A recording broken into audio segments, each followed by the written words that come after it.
Coming up, the Guanshan Tzu Chi Hospital in Taiwan organized a marathon to celebrate its 15th anniversary. Let's find out why electronic waste can cause serious pollution to our Mother Earth if discarded carelessly. Welcome to DaAi Headlines. I'm Helen Liao. Thank you for joining us. On March 7th and 8th, Vietnam's main Duc Charitable Foundation held its 17th large-scale distribution and medical clinic in Bình Định Province to address the needs of the poor. The charity was joined by a group from Taiwan made up of members of various Buddhist organizations.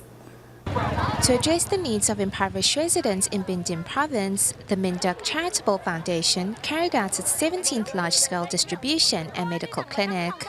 The central part of Vietnam is prone to natural disasters, and people here live in extreme poverty, especially in Minh Thanh. It is the poorest town in this region. The distribution and free clinic took place at Vinh Thanh High School, during which the school students also came to offer their assistance. We have over 100 students who came voluntarily of their own accord to serve fellow residents. Everyone is really happy to have the opportunity to serve those in need and contributes a little of their strength. Em thấy rất là vui và hạnh phúc khi làm được chút việc có ích cho mọi người. The event served some 6,200 local residents. The 300 local Vietnamese volunteers were joined by a group made up of members of various Buddhist organizations around Taiwan. Our team is made up of 50 people from around Taiwan, and we have been assisting since this morning. We are learning as we go along. I am 62 this year. This morning, I came to have my teeth and body checked. I even received aid supplies from Tzu Chi. I am really happy as this aid will really go a long way. Apart from the relief distribution, the free clinic also offered services in ophthalmology, dentistry, traditional Chinese medicine, among others. Joining hands in this collaborative effort, all parties hope to bring help to where help is needed most. With its 15th birthday just around the corner, the Guanshan Tzu Chi Hospital in Taitung, Taiwan, recently organized a marathon which saw the participation of more than 600 people. By joining the event, runners not only had the chance to enjoy the beautiful scenery the town has to offer, but were also able to witness Tzu Chi's humanistic spirit in action. As the marathon begins, runners sprint off the starting line. To celebrate the 15th anniversary of the Guanshan Tzu Chi Hospital, people from across the country have arrived to take part in a marathon organized by the hospital. Each runner has to finish a total of 42 kilometers in less than 6 hours, a test on both body and mind. 现在参加的路跑，会不会累啊？很好，跑健康的，身体健康，对，健康路跑。 I think the beautiful scenery the town offers represents our compassionate hearts. We will leave a trail of goodness behind us wherever we go. With Tzu Chi volunteers guiding runners along the way and offering words of encouragement. The path to the finish line has never been so beautiful. An aid station is also there to provide runners with food and water. The purpose of the Guanshan Tzu Chi Hospital is to protect the health of local residents. The hospital is a great addition to the town because this area is located about 40 kilometers away from both the major cities to the north and south. As well, our hospital is the only one around this area that offers 24-hour care. Waiting at the finishing line, Tzu Chi volunteers seized the opportunity to encourage runners to register as bone marrow donors and perhaps save a life in the future. With the goal of saving more lives in eastern Taiwan, on March 15th, year 2000, the Guanshan Tzu Chi Hospital was established. Over the years, the hospital has saved numerous lives and continues to safeguard locals' health even until today. Next, we travel to Guanshan Town, Taitung County, to meet Superintendent Pan Yongqian, who has served in eastern Taiwan for more than 2 decades, and also learn more about the history of the hospital.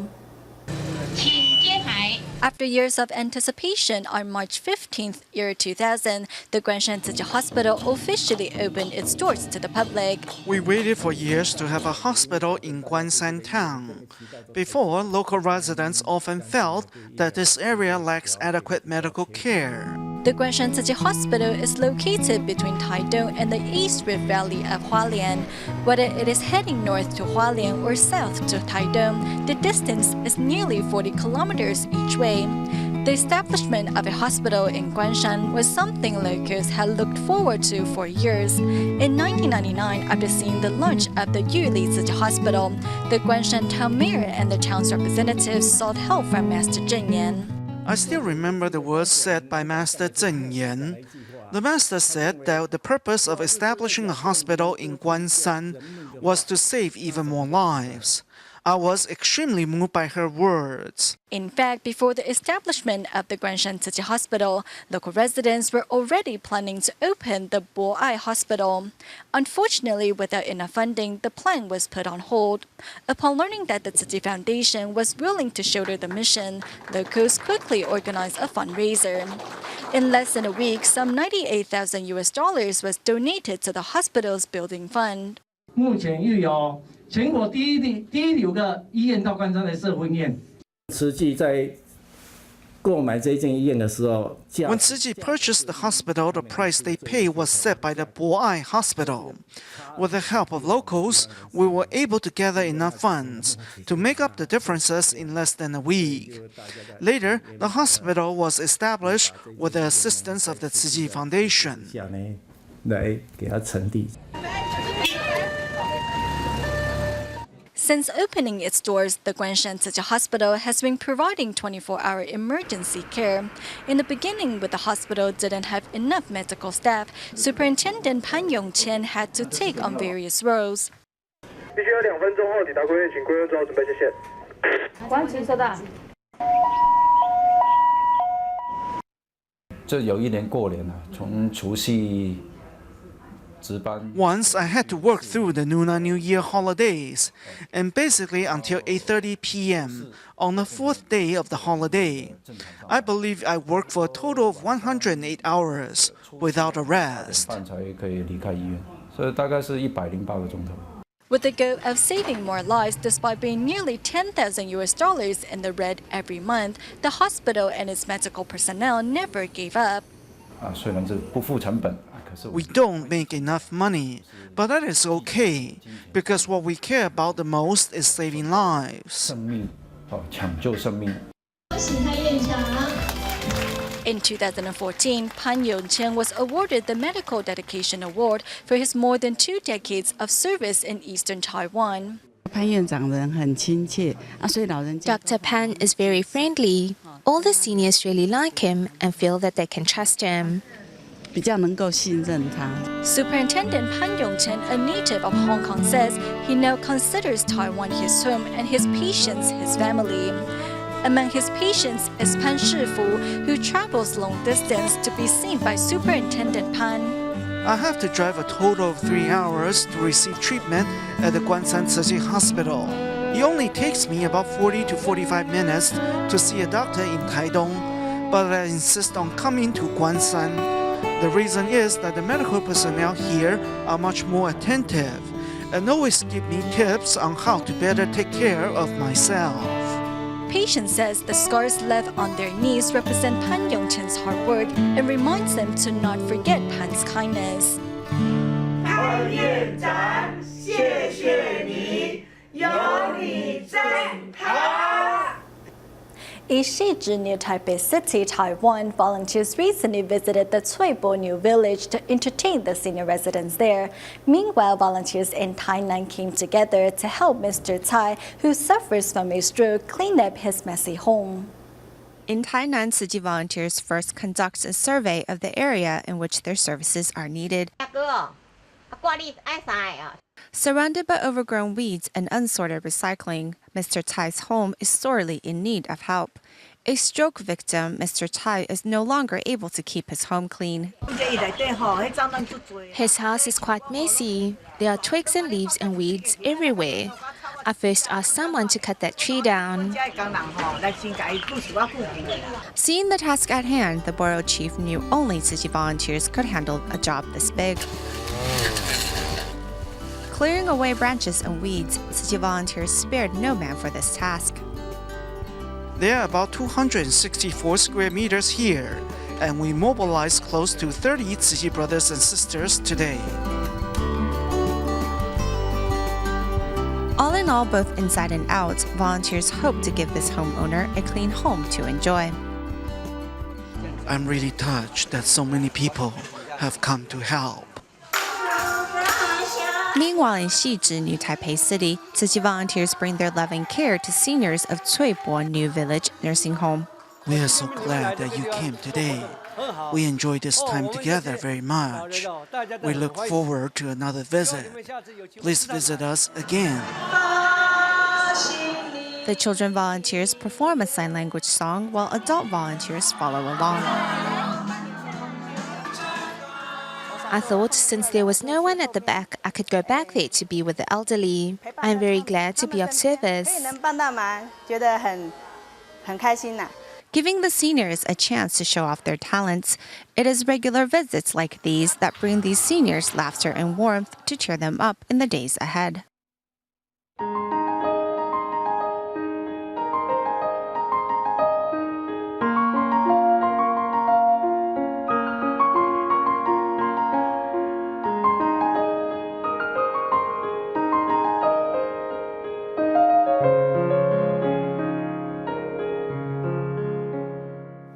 With advancements in technology, smartphones, computers, TVs, and other personal electronics are always coming out with new product lines. However, as consumers try to get the latest device, where do their old unwanted electronics go? We investigate in our next report to find out if improperly discarded electronic waste can cause serious pollution. 大概多久换一次手机？大概1年。为什么？因为有新功能后。Since iPhone 6 is out now, I am gonna get rid of my iPhone 5. I always got to have the latest iPhone. A smartphone is the most often replaced personal electronic device. For every 10 phones we collect, at least half of them are still usable. In 2013, Taiwan sold a total of some 860,000 laptops, but the Environmental Protection Administration only collected some 58,000 to be recycled. This means the recycling rate is far lower than the replacement rate. 这全部都是手机呀。 Just where do unwanted personal electronics go? Whether they are consumer electronics or small appliances, if not recycled properly, they are bound to cause pollution. Discarded electronics are considered as harmful industrial waste and cannot be incinerated because the brominated flame retardants and PVCs they contain will produce dioxins when burned. Thus, they need to be processed by certified recycling companies. If it cannot be disassembled or is damaged, we cannot process it because we are not legally allowed to. The discarded electronics collected by the recyclers are sent to licensed processors. The refrigerant of an old fridge is first extracted before it is sent into a grinder to be broken down and then separated. For those appliances that cannot be sent into the grinder, they will have to be taken apart manually. The most difficult part to process are the circuit boards of appliances and electronics. The boards will be ground down into powder form, and from the powder, we will extract gold, palladium, silver, and other precious metals. Besides precious metals, the IC boards actually contain many toxic metals, such as cadmium, nickel, mercury, and lead. A properly equipped processing plant can help prevent pollution caused by industrial waste. However, it is a different story for unlicensed processors who often illegally dump the waste they take. One example being the industrial waste dump site that was discovered at the Zhongzhuang retention basin next to the Shimen Reservoir. Once the construction began, they dug up a bunch of electronic waste, which was put in the drinking water, of some 4 million people at risk. 电子废弃物经由再处理业者 About 1/5 of electronic waste will ultimately be untreatable. These toxic heavy metals and dioxins are often discarded at will. 戴奥辛有多毒？1公克的 Just how poisonous is dioxin? A gram of it is the equivalent of 4 kilos of arsenic trioxide, and it is carried by the wind everywhere. Though modern-day electronics are very convenient, they come at a heavy price to our environment. Only by cherishing them instead of always going for the latest gadgets can we minimize their impact on the planet. It has been more than 2 months since the Malaysian peninsula was devastated by floods. Currently, however, many displaced victims in Kelantan still do not have a proper shelter. To help, Tzu Chi volunteers in Penang are making 326 prefabricated homes. We now take you to the worksite.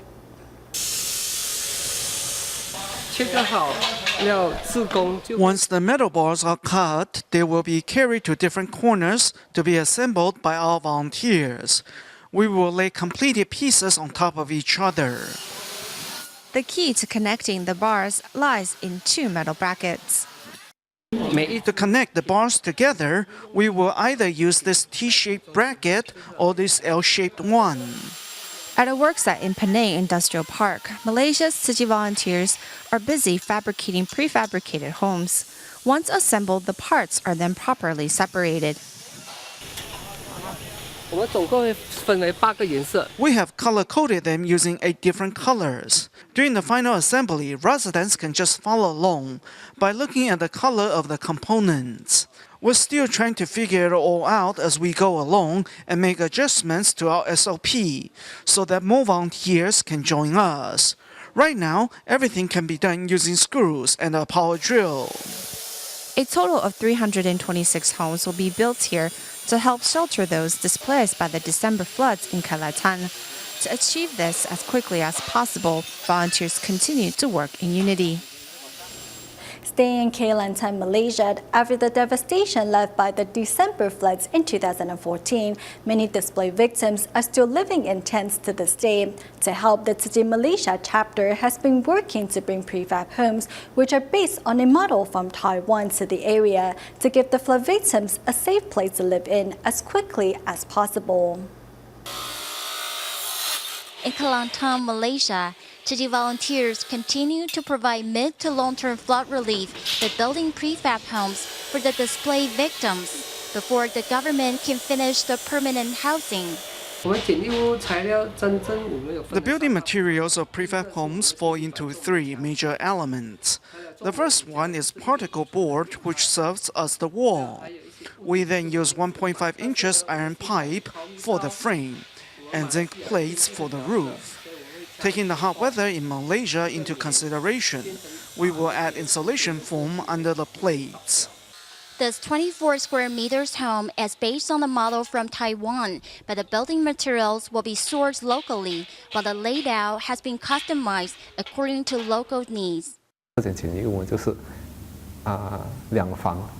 This prefab has 1 living room and 2 bedrooms. Here in Malaysia, we did not build a kitchen inside the prefab homes because local residents are used to cooking outdoors. To help more inexperienced volunteers take part in assembling the prefabs, adjustments have also been made to the design. Before, we need to have the help of volunteers who are experienced in welding. However, since few people can do it, a couple of brothers came up with using T-shaped iron pipe instead to make the assembling easier, so everyone can take part using only power drills. These prefabs are not only easy to assemble, but can also be reused and recycled. These prefabs can house the flood victims for 2 to 3 years until their permanent homes are completed.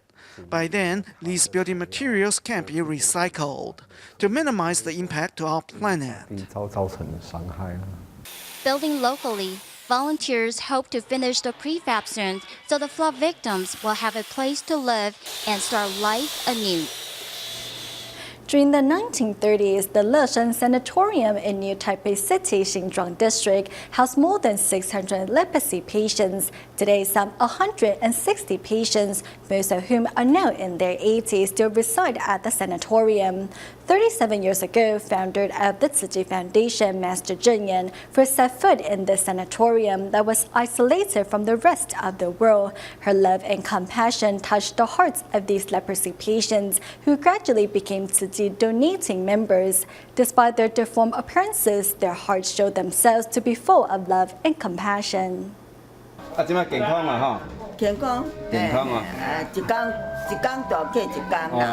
Greeting patients with a caring and gentle tone, the selfless, unrequited love of the Tzu Chi volunteers goes back 40 years.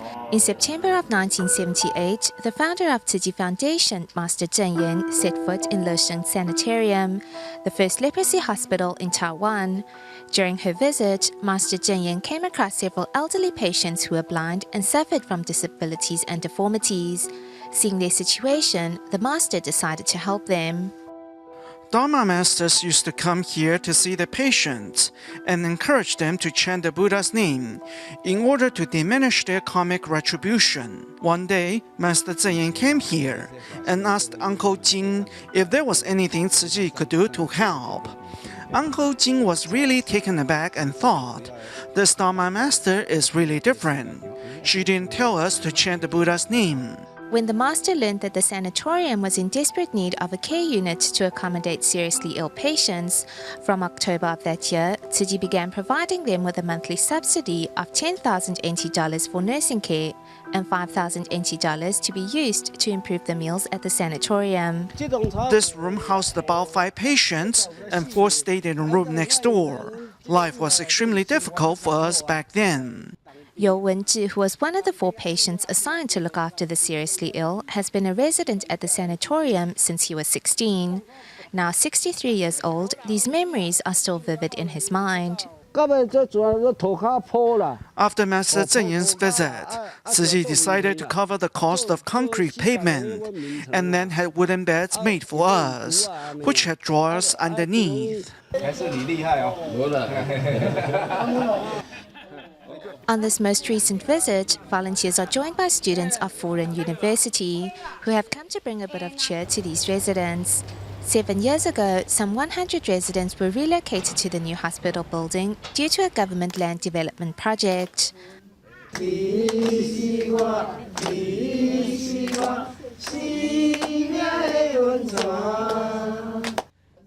Volunteers visit their old friends door to door, bringing popular Chinese classics that fill the room with joy and laughter. They have grown old and have no family, no siblings and no friends. At times, they go for the entire day without speaking to anyone. When we chat with them and give them a chance to pour their hearts out to us, it really lifts their spirits. As the years go by, many of these residents have passed on. However, the love and compassion of the residents of Leshan will forever be remembered by many. Knowing the importance of cherishing Earth's resources, Tzu Chi volunteers in Shanghai, China, have been promoting the practice of recycling to local residents. Besides establishing a recycling center to further promote the practice, volunteers also organize community events on a regular basis to encourage even more people to safeguard the planet. We'll leave you with these images. Thank you for tuning in. Goodbye.